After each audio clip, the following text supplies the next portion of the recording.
सागर शर्मा के जूते और डायरी के बाद संसद सुरक्षा कांड में 4 फोन रहस्य बने हुए। ये 4 फोन ललित झा के पास थे। बताया जा रहा है कि उसने चारों फोन को नष्ट कर दिया, मतलब डिस्ट्रक्शन ऑफ एविडेंस। फोन की मिस्ट्री का खुलासा करने से पहले आपको बता दें कि आज ललित झा की दिल्ली की पटियाला हाउस कोर्ट में पेशी हुई। दिल्ली पुलिस की दलीलें सुनने के बाद अदालत ने उसे 7 दिन की पुलिस रिमांड पर भेज दिया। दिल्ली पुलिस ने कोर्ट में कहा कि ललित झा मास्टरमाइंड है और अब यह पता करना है कि साजिश के पीछे कितने लोग थे। मोबाइल रिकवर करना जरूरी है। दिल्ली पुलिस जिस मोबाइल की बात कर रही है वो संसद स्मोक कांड में बहुत बड़ा एविडेंस है। इन मोबाइलों से राज खुल सकते हैं, खुलासे हो सकते हैं। इसीलिए पुलिस ने इनके फोन को अपने कब्जे में लेने के लिए एड़ी चोटी का जोर लगा दिया। सभी फोन का एक ही सूत्रधार है जिसका नाम है ललित झा। आरोप है कि यह फोन उसने डिस्ट्रॉय कर दिया, लेकिन सवाल यह है कि उसने ऐसा क्यों किया। क्या ललित झा सबूत मिटाना चाहता था? अगर हाँ, तो फिर ऐसा करने के पीछे उसका मकसद क्या है? यही गुत्थी जांच एजेंसियां सुलझाना चाहती हैं।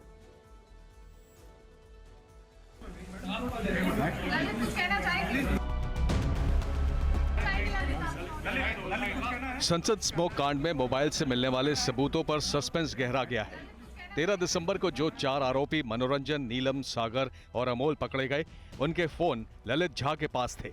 13 दिसंबर को वो फोन से लगातार वीडियो बना रहा था। सूत्रों के मुताबिक कल रात सरेंडर करने के बाद पुलिस इन्हीं फोन के बारे में ललित झा से जानना चाह रही थी, लेकिन पूछताछ के दौरान ललित झा ने जो कुछ बताया उसे सुनकर दिल्ली पुलिस के होश उड़ गए। दिल्ली के कर्तव्य पथ थाने में ललित से देर रात कई घंटे तक सवाल जवाब हुए। 2 डीसीपी और एडिशनल सीपी समेत स्पेशल सेल के कई इंस्पेक्टर्स ने पूछताछ की। सूत्रों के मुताबिक आरोपी ललित झा ने स्पेशल सेल के अधिकारियों को पूरी कहानी बताई। इसी दौरान यह भी पता लगा कि अपनी फरारी के दौरान ललित ने राजस्थान में सारे फोन नष्ट कर दिए, जिसमें महेश और कैलाश की भूमिका भी संदिग्ध मानी जा रही है। इस हिसाब से ऐसा लग रहा है कि पुलिस को अब शायद ही आरोपियों के मोबाइल मिल पाएं। लेकिन सबसे बड़ा सवाल यह है कि ललित झा ने ऐसा क्यों किया? क्या वो कुछ छिपाना चाहता है? असल में पुलिस को अगर आरोपियों के मोबाइल मिल जाएं तो कई खुलासे हो सकते हैं, क्योंकि इन्हीं मोबाइलों से वीडियो बनाए गए। यही नहीं, व्हाट्सएप चैट भी की गई और वीडियो को सोशल मीडिया पर अपलोड किया गया। इसके अलावा वो किसके संपर्क में थे, ये भी पता चल सकता है। कुछ कहना चाह रहे हो ललित? हालांकि पुलिस ने अभी तलाश नहीं छोड़ी है। सूत्रों के मुताबिक स्पेशल सेल की टीम ने 50 मोबाइल नंबरों की एक लिस्ट तैयार की है। ये वो मोबाइल नंबर हैं जिन पर इन सभी आरोपियों ने पिछले 15 दिनों में बातचीत की थी। संसद सुरक्षा मामले में दिल्ली पुलिस की जांच का दायरा बढ़ता जा रहा है। टेक्निकल और इलेक्ट्रॉनिक एविडेंस के जरिए इस केस की गुत्थी सुलझाने की कोशिश है। सूत्रों के मुताबिक पुलिस सभी आरोपियों की सीडीआर यानी कॉल डेटा रिकॉर्ड खंगाल रही है। विजय चौक और संसद के आसपास का डंप डेटा भी कलेक्ट किया गया है। साथ ही आरोपियों के बयानों में जो विरोधाभास सामने आ रहे हैं, उसके लिए इंडिया गेट से लेकर संसद तक की सीसीटीवी फुटेज देखी जा रही है, ताकि यह पता चल जाए कि 13 दिसंबर को क्या केवल यही 5 लोग थे या फिर इनके आसपास या साथ में कोई और भी था। पुलिस ने गुरुग्राम की सीसीटीवी फुटेज भी खंगाली है, जहां ये विकी के घर गए थे। एक बड़ा सवाल यहां पर आपको बताना बहुत जरूरी है, एक बड़ा फैक्ट रहा, उस पे आए।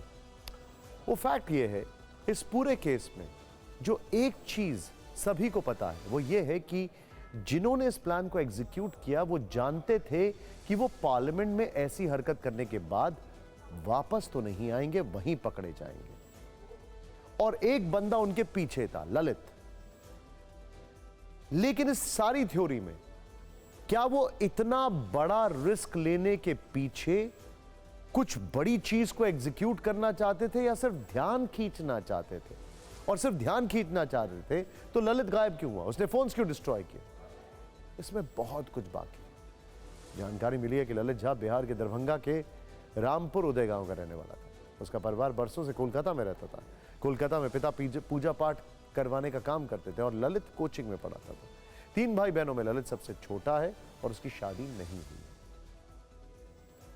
दिल्ली पुलिस ललित झा को संसद स्मोक कांड का मास्टरमाइंड इसलिए बता रही है क्योंकि उसी ने पूरी साजिश को तैयार किया, प्लान किया। वो हर हाल में संसद के अंदर घुसकर धुआं फैलाकर दहशत फैलाना चाहता था। इसीलिए उसने एक नहीं 2 प्लान तैयार किए। यानी ललित झा ने प्लान बी भी बनाया था। अब समझने वाली बात यह है कि आखिर प्लान ए और बी में क्या फर्क है। ये रिपोर्ट देखें। ललित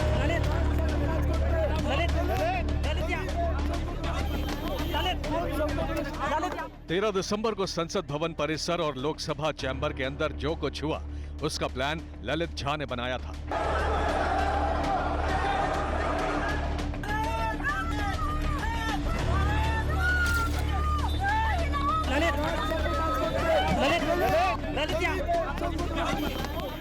अभी तक की पूछताछ और जांच के बाद ललित झा के प्लान के बारे में चौंकाने वाले खुलासे हुए हैं। पुलिस सोर्सेस के मुताबिक ललित झा हर हाल में अपनी बात पहुंचाना चाहता था। 13 दिसंबर को संसद में स्मोक कांड के लिए ललित झा ने 2 प्लान बनाए थे, प्लान ए और प्लान बी। प्लान ए के तहत लोकसभा चैंबर में मनोरंजन गौड़ा और सागर शर्मा को जाना था, क्योंकि दोनों के पास एंट्री पास था। इस प्लान के मुताबिक नीलम आजाद और अमोल शिंदे को ट्रांसपोर्ट भवन के पास से संसद के करीब जाने को कहा गया था।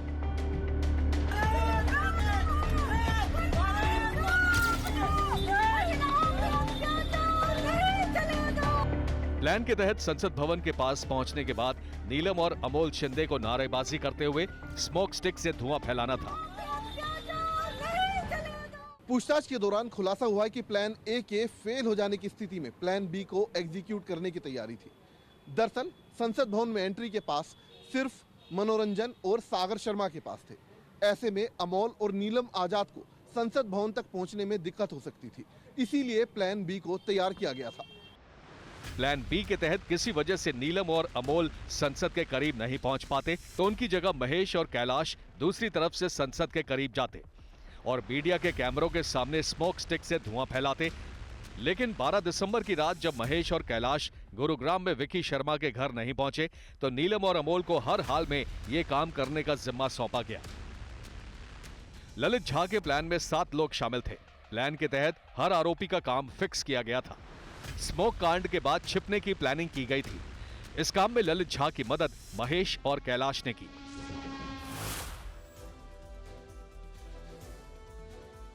इस सब के बीच में 2 दिन पहले संसद में हुए स्मोक कांड के बाद इसका मास्टरमाइंड ललित झा अब पुलिस की गिरफ्त में है। पूछताछ में ललित झा एक के बाद एक खुलासे करता है। जिस वक्त स्मोक कांड हुआ वो संसद के बाहर ही था। स्मोक कांड के बाद वो फरार हो गया था। 30 घंटे तक पुलिस फोर्स को चकमा देने के बाद कल रात उसने सरेंडर कर दिया। सवाल यह है कि जब संसद में स्मोक कांड के बाद दिल्ली से राजस्थान तक पुलिस हाई अलर्ट मोड में थी, तब मास्टरमाइंड माना जा रहा ललित झा फिर से हाई सिक्योरिटी जोन में सरेंडर करने कैसे पहुंचा? पुलिस कर क्या रही थी?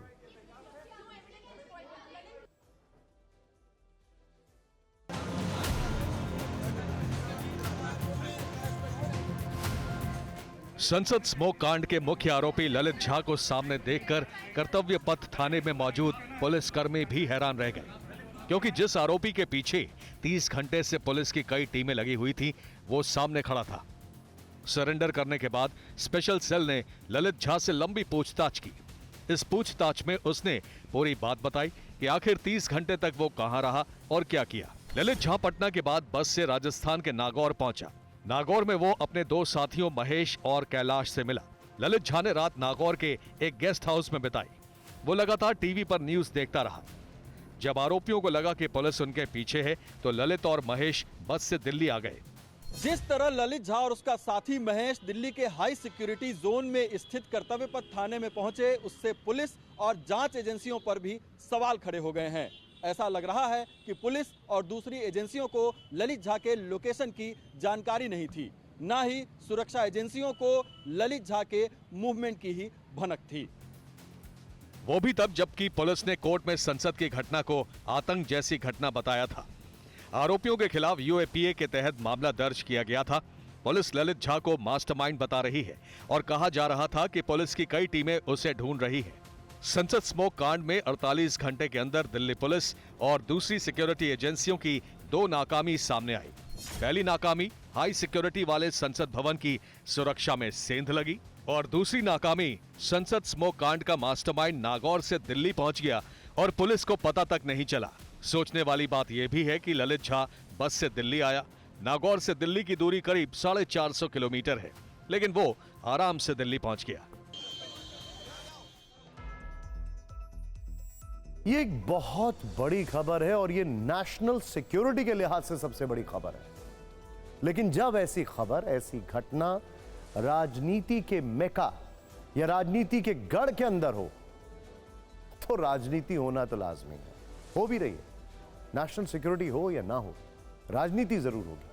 क्या हो रहा है खुद देखिए। And request the leader of the opposition, leader of the house and floor leaders to see me in my chamber.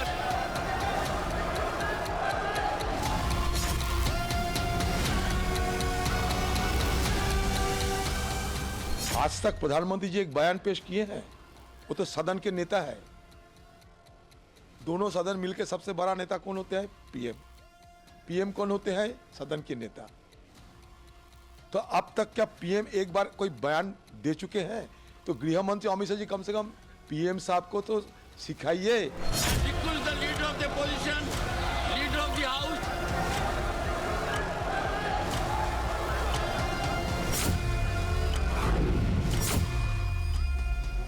इसको मैं सिर्फ संसद में सुरक्षा चूक नहीं मानता।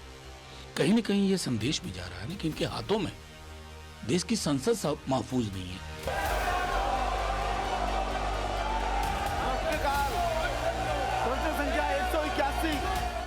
जब तक गृह मंत्री दोनों सदनों में नहीं आएंगे और बयान नहीं देंगे तो दोनों सदन का चलना मैं समझता हूं संभावनाएं बहुत कम दिखती हैं।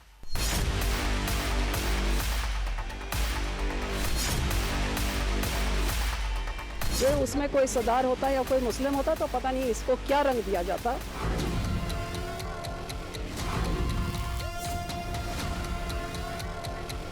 सदन की कार्रवाई को रोकना ये अपने आप में दिखाता है कि विपक्ष के पास अब कोई मुद्दा नहीं बचा है। तीनों राज्यों में चुनाव में हार के बाद अब वो उनके हौसले पस्त हैं।